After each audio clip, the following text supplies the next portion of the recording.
కాదండి, ఇది రాజువారి స్టోరీ. ఓకేనా?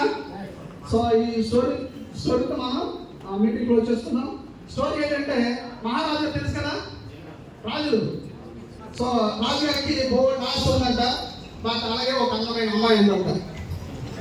బోర్డు ఆస్తి ఉంది, అందమైన అమ్మాయి ఉంది. సో అమ్మాయి ఉంది కానీ అబ్బాయి మాత్రం బోర్డు ఉందన్నారు. అర్థమవుతుందా? రాజుగారికి బోర్డు ఆస్తి ఉంది. ఓకే, కొన్ని ఎన్ని తరాలైనా ఆస్తి ఉంది. బట్ ఆ రాజుగారికి ఒక అమ్మాయి ఉంది. ఆ అమ్మాయి చాలా ఆనందంగా ఉందంట, చాలా. కానీ ఒక ప్రాబ్లం ఏంటంటే రాజుల్లో